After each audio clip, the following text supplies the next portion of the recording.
مرحبا، كيفكن؟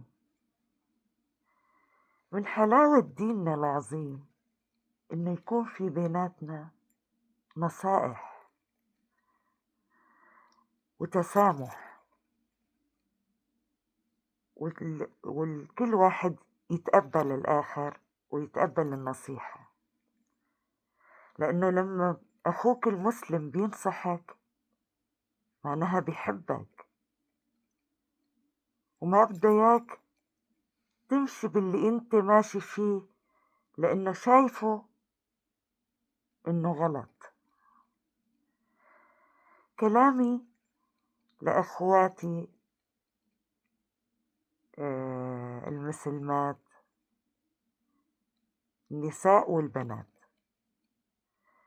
كلامي للمسلمات فقط، أنا ما لي علاقة بالأديان الأخرى.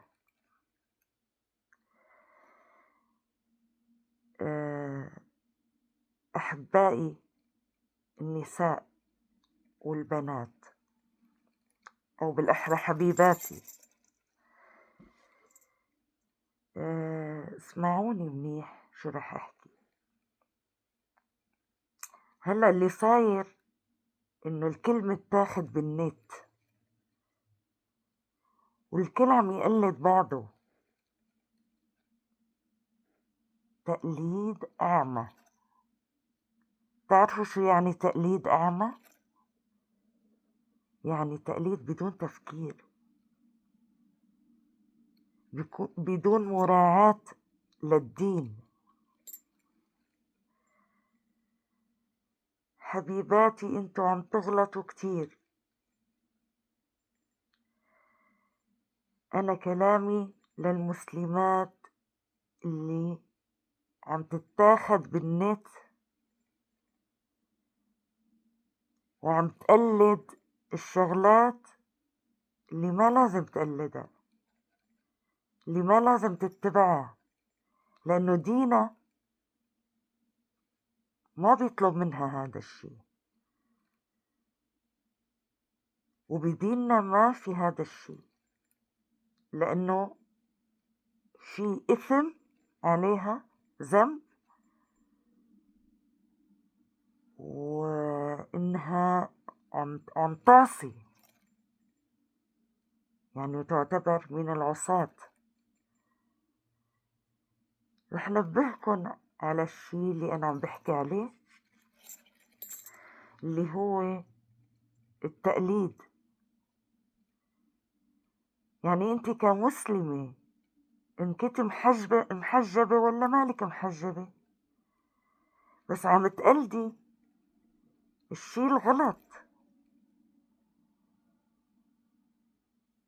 إذا كنت مسلمة مالك محجبة، على القنويلة كوني محتشمة، يعني لا تتعرضي، لا تظهري جسمك. خلص انت مو محجبة، بس احتشمي، مو ضروري تقلدي هي وهي. هي عملت تجميل بدي قلدها، هي لبست هيك بدي قلدها. دينك الإسلامي بيمنعك انك تظهري مفاتنك لبرا. انا للأسف كمان عم شوف المحجبات كمان نفس الشيء، عم يتصرفوا نفس الشيء ونفس الغلط. ما بيكفي عمليات التجميل اللي عم تعملوها، اللي كلها بلا طعمة وكلها غلط. عمليات التجميل صارت يعني في دكاترة عم يساووها، يعني ما عاد سألوا ولا على الحلال ولا على الحرام، المهم المصاري عندهم. يعني شافوا قلة العقل من النسوان، صار بدهم يستغلون، يضحكوا على هي ويضحكوا على هي. إذا بتعمل العملية الفلاني والعملية الفلاني بتصيري أحلى، ومن هالكلام هذا، الكلام هذا الشيطاني. بنصحكن يا نسوان ويا بنات تهتموا بدينكن، ببيتكن، بأزواجكن، حتى لو كان زوجك طلب منك انه انت هيك منيحة، لا تعملي تجميل، يعني يا ريت تردي على زوجك وما تتبعي لا تقلدي. انا اللي عم شوفه هلا يعني كتير كتير زودتوها وصار بدكن رص، زودتوها.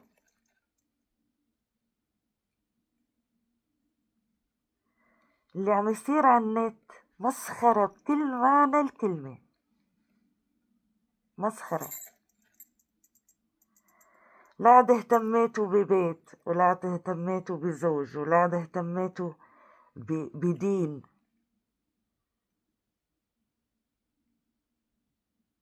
شو صاير لكم؟ فورا بتتاخدوا بدكم تقلدوا الفلانة، هاي الفنانة فلانة والعلتانة فلانة. لشو؟ فهمنا الوحدة بتحب انه تظهر جمالها، بس مو بهالطريقة، مو بهالطريقة. جمالك بيكون بالحياء تبعك، الاستحياء تبعك، بالأخلاق تبعك، بالمعاملة تبعك، مو بهيك شغلات.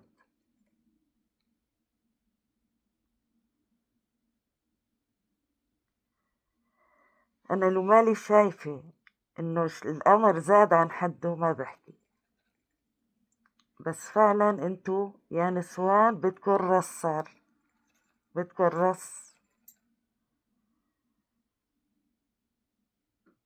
الأمور لما تتجاوز عن حدها لازم الواحد يحكي.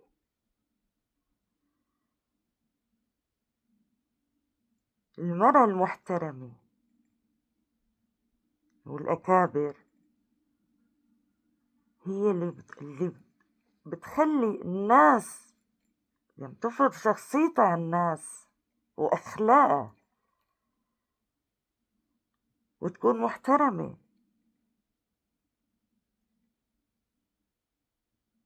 كل هالشي اللي عم تعملوه ماله طعمة، وعم يجيبلكن ذنوب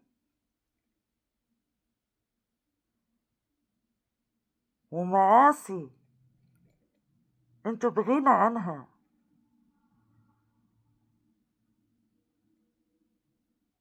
احيانا عم بقرف شوف الفيديو من كمية قلة الأدب اللي فيه وقلة الحياء اللي فقدناها هالأيام. شو حلاوة المرأة؟ شو اللي بيميزها؟ حياء، حياء اللي فقدناه هلأ للأسف. وين الخجل؟ وين الحياء؟ هدول اللي بيزينوا المرأة، هدول اللي بيزينوها للمرأة والبنت. مو الفساتين العارية تاع الشبه عارية اللي بتزينها، لا، حياء وخجلة. وتأكدي تمام انه زوجك لما بيقلك لا تلبسي هيك، هذا مو عم يفرض شخصيته عليكي، او عم يأمرك، أو بده يسيطر عليك. لا، لما زوجك بيقلك هاي الكلمة معناها فرحي وقت زوجك بيقلك لا تلبسي هيك، لا تعملي هيك، لا تقولي هيك، خليكي رازنة، خليكي محترمة، خليكي يعني وقت بيجيكي نصائح من زوجك أو من غير زوجك وبالأخص زوجك، فرحي، معناها زوجك بيغار عليكي، زوجك بده إياكي تكوني أفضل، تكوني مميزة. هذا التقليد ما رح يفيدك، تقليد هي وهي وهي ما رح يفيدكن. اصحوا، كبروا عقلكن. ليش ما عم شوف هذا الشي فيكن أنا؟ ليش ليش قالوا عن المرأة ناقصات عقل ودين؟ مو مشان هيك، في حديث عن هالشغلة، ناقصات عقل ودين في إلها، بس يعني انتو خليتوا رجال وخليتوا العالم يقولوا عليكم ناقصات عقل ودين. بتمنى من النسوان والبنات يراجعوا حالهم ويهتموا بالأشياء المناسبة إلهم، الأساسية والرئيسية.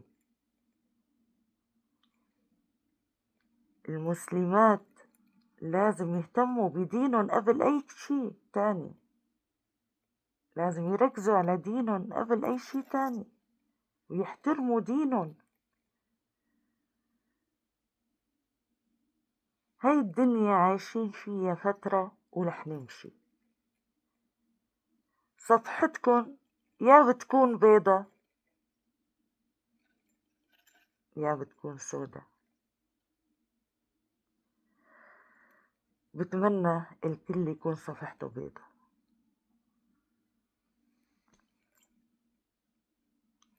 رمضان كريم، سلام.